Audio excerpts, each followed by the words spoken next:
म्हणजे काय कुठे चाललेत ही लोक. एवढा तुमच्यावर अन्याय होत असेल तर आजचा मोर्चा त्यासाठी आहे की हे सरकारचं हे खरं तर निगरगट सरकार आहे, डोळे उघडणार नाहीये. शेवटी सत्ता बदल जेव्हा होईल तेव्हाच शेतकऱ्यांना महाविकास आघाडीच्या माध्यमातून न्याय देण्यात येईल. आमच्या सोलापूरकरांना पण एवढ्या मोठ्या पद्धतीत फसवलंय. तुमच्या माहितीसाठी परवा विमानतळाचं उद्घाटन झालं. आम्हाला विमानतळ नकोय, आम्हाला विमान सेवा पाहिजे. विमानतळ आपल्या सोलापुरात गेले 50 वर्ष आहे. तिकडे शिंदे साहेबांच्या माध्यमातून 40-50 मोठी विमान सेवा लँड झाले, एअरक्राफ्ट लँड झालेत. आणि ह्यांनी काय केलं आता? फक्त एअरपोर्टचं सुशोभीकरण केलंय. सुशोभीकरण करून काय विमान लँड होणार आहे तिकडे? विमान सेवेचा नामो निशान नाहीये. जोपर्यंत विमान सेवा येत नाही तोपर्यंत आयटी पार्क येणार नाही. पण मी तुम्हाला सांगू इच्छिते की स्टार अलायन्स विमान सेवेशी आम्ही काँग्रेसच्या माध्यमातून मी स्वतः त्यांच्याशी बोलत आहे आणि आपल्या माध्यमातून ती आता बघा मी आज हे बोलली ना लगेच उद्या धावपळ करते.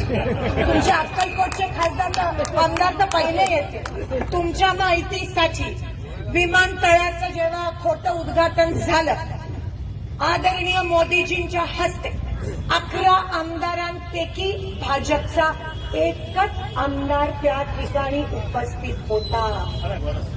बाकी 10 आमदार उपस्थित नव्हते. एक आमदार म्हणाला मला आमंत्रणच मिळालं नाही. एक आमदार म्हणाला मी महाराजाच्या दर्शनाला गेलेलो. बाकी 9 जणांचा आता पत्ताच नाही. म्हणजे तुम्ही बघा कुठे नेऊन ठेवलंय हे. त्यांचे स्वतः आमदारांना माहितीये की हे फसवा सरकार आहे. वारे मोदी तेरा खेळ. अजून किती फसवणार तुम्ही आमच्या लोकांना? आणि म्हणून अनेक असे विषय आहेत ज्याच्यावर आपण आज सरकारला वेठीस त्या ठिकाणी धरत आहोत. आणि आपला हा तीव्र आंदोलन, आपला तीव्र मोर्चा हा रस्त्यावर येऊन आपण अजून तीव्र करणार आहोत. सर्व शेतकरी मायबापांसाठी, सर्व माझ्या महिला भगिनींसाठी. बीडी कामगारांचा पण आज टांगती तलवार आहे त्यांच्या डोक्यावर.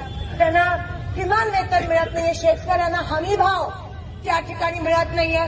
महाराष्ट्रात सोयाबीनसाठी एक रेट आणि मध्य प्रदेशमध्ये एक रेट असा तुझा भाव आमच्या महाराष्ट्रासोबत तुम्ही का केलात?